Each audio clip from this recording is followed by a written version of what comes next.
What's going on, y'all? What it do? So I'm pretty sure that some of you guys have already seen this disrespectful clip that's circulating of Camron asking one of the SEX workers for Puff and Cassie how Cassie's cat was. Now, there's a lot of people that seem to be irate with Camron for even fixing his mouth to ask that question. Cassie has been victimized by Diddy, and that should be the last thing on your mind, wondering how Cassie is in bed. But you do have the other side of the coin where there's a lot of people saying, well, that is a plausible question. Like, she's been participating in these freak offs, she's been around the block, so how is she in bed? Now, most of the reactions that I've seen on social media, a lot of people are calling to counsel Cam, and they're saying that this is some real ignorant ninja it, and I'm paraphrasing there. You guys know where I'm coming from. And in my honest estimation, if you really had to ask that question, if there was this burning desire to ask that question, you could have asked him off camera, right? Which would have still been weird for me. Now, what I want to do is implement this clip of Cam asking this ill-advised and abhorrent question to the Punisher, and then immediately following that, I'm going to play you guys a reaction to it. So sit tight and I'll be back. Yeah, I ain't knocking my. How was that though? Shakana! I mean, bro, even if it was fire. Bro, was the good for your family? Let's stop with political shit. It's Harlem time. You 39th Street on 40th was the how was that? Bro, I'm gonna be honest with you, man. I couldn't get there, bro. Okay. Like, I got a dude pacing back and forth, right, beating his joint. You know what I'm saying? Yeah. My peripherals, my spider senses is wilding. You know what I'm saying? And especially when I found out it was Puff. When I found out it was Puff, it got all the way worse, because if you grew up in Harlem, if you grew up in that era, I can't validate it, but everybody knows there's rumors, right? There's rumors that he could be, you know, interested in dudes. So the whole time I'm semi-paranoid. Like I wrote in my book, bro, for real, I got a hearing problem. Right when I thought I've seen it all, your boy Camron might have just set the Guinness Book of World Records of ignorance. I mean, a whole new degenerative low. So you really gonna sit up there and interview a man that was a former worker for Diddy, asking him, yeah, man, let's all be us aside, man. How was Cassie in the bedroom? How was she? Dude, I never called for anybody to be canceled. I never called for anybody to be canceled. But this right here, you don't need to be around a podcast microphone. You don't need to be in front of a camera. You don't need a smartphone in your possession with this type of mindset, way of thinking. The whole world had a front row seat of seeing this woman being violated when she was trying to escape in front of that elevator. And for you to sit up there and ask that man that, how was Cassie in the bedroom? Jesus need to come down here on a chariot with his Thanos glove, snapping his finger, making some of y'all ungodly men disappear. This is the epitome of ignorance and uselessness. You're useless.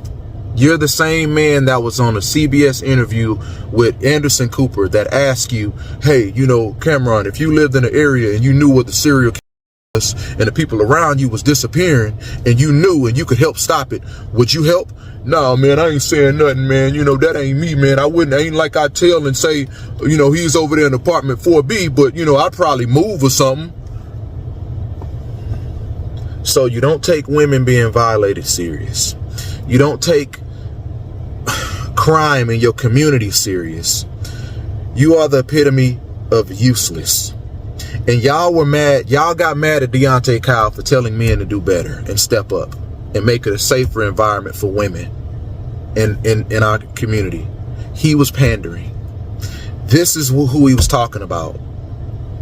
These are the type of men that we got to get out of the paint. All right, so you guys just heard all of that. And Cam, I don't know what you were going for, brother, but this wasn't it. I don't think that, you know, this was a good move for you and Mace's podcast. I think that you guys may suffer. It may go down in flames just because you thought that this was appropriate to ask publicly.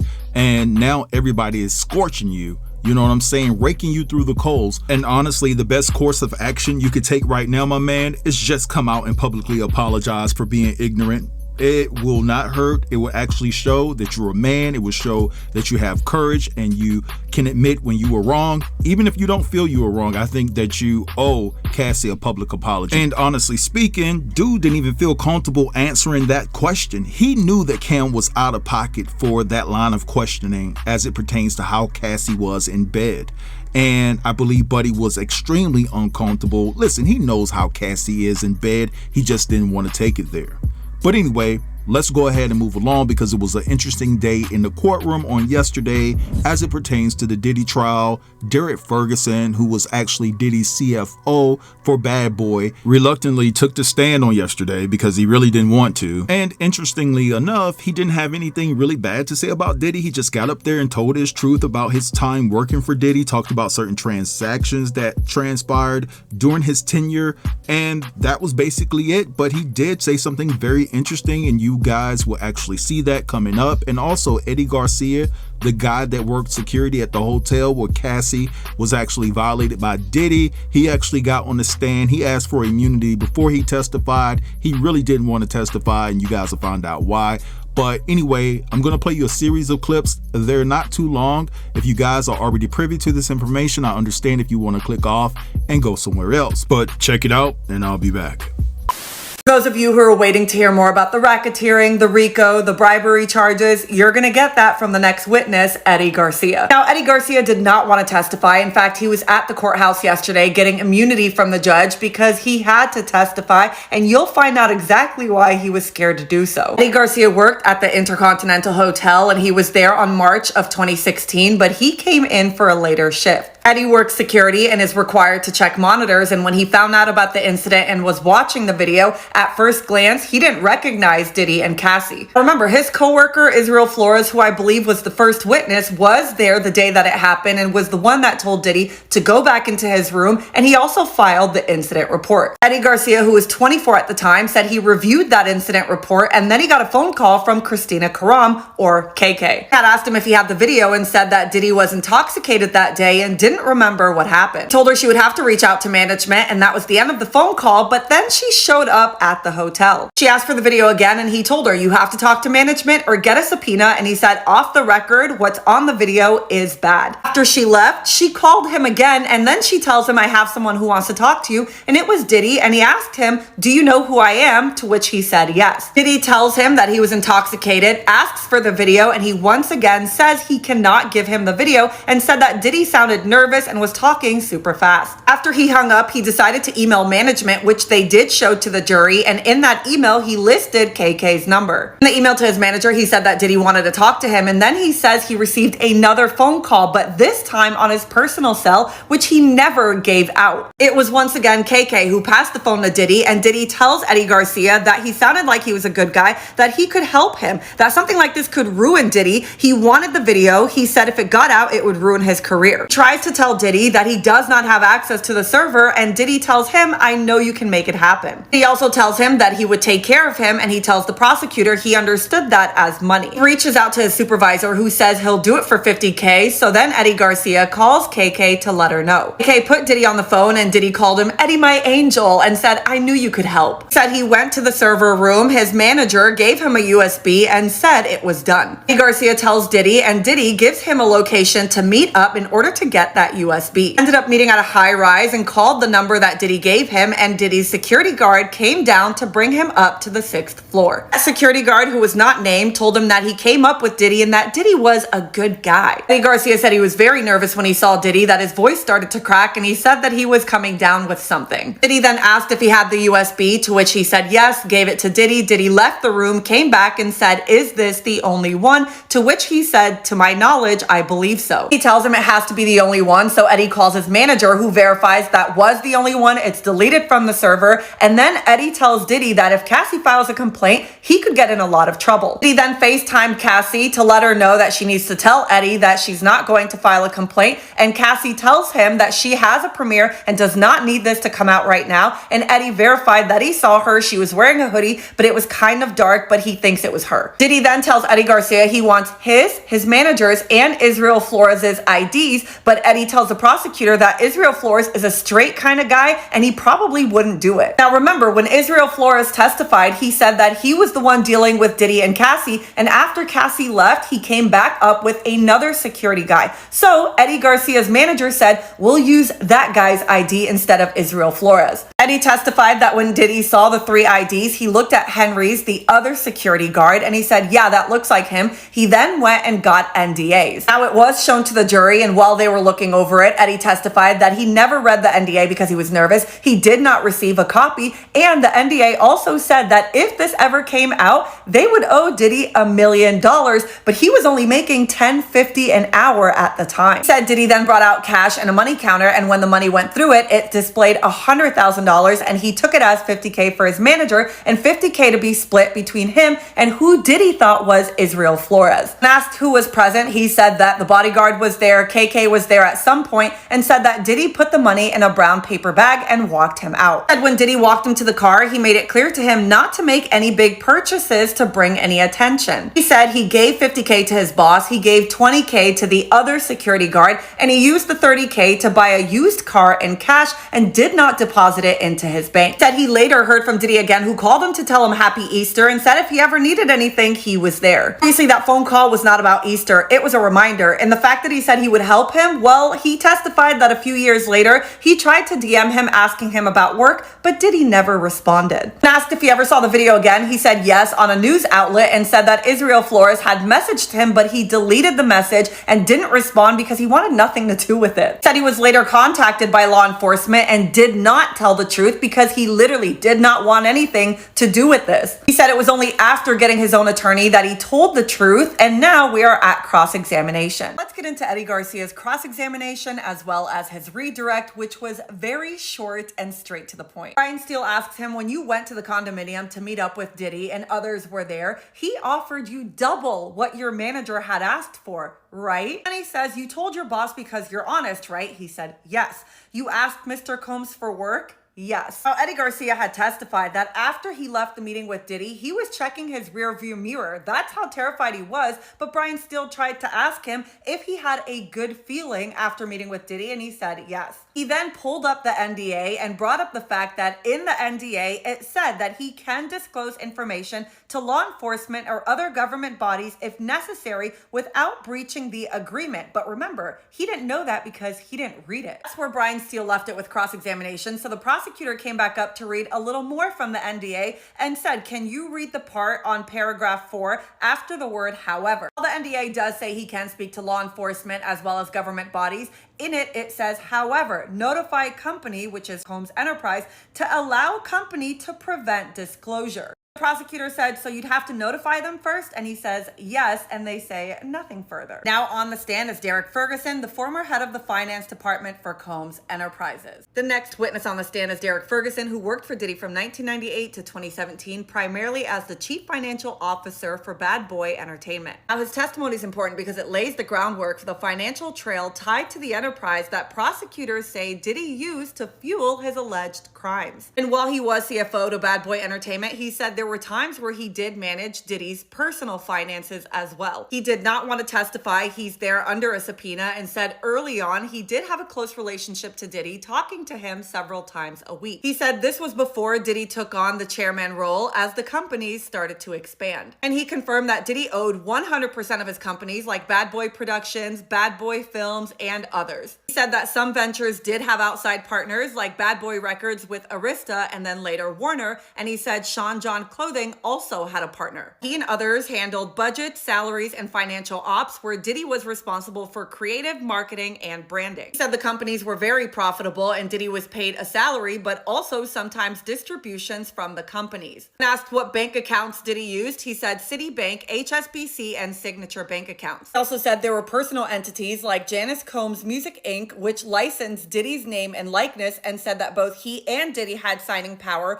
over the bank accounts. When asked what's a distribution, he said if the company was solely owned, like S Corp, the owner determines to draw down. He said Diddy had multiple Amex cards that he used for both personal and business expenses, and the companies routinely reimbursed or covered his charges. For staff who did not have corporate cards, he said they used petty cash accounts and cash advances, but also said that cash payments were an industry norm back in the early 2000s. Asked if he knew that Diddy's security team was carrying around large cash amounts, he said, I wasn't aware. He also confirmed that Diddy owned homes in the Hamptons, New York, and Miami, and they were all held in LLCs for privacy, liability, and tax reasons. He said he sometimes helped budget for Diddy's personal inflows and outflows and knew that Diddy supported other people using his personal income. This is where they took a lunch break, and remember, this is all very important because they're trying to prove a racketeering enterprise. And it's stated that his testimony will help tie the money trail, the corporate structure, and Diddy's total control over his business empire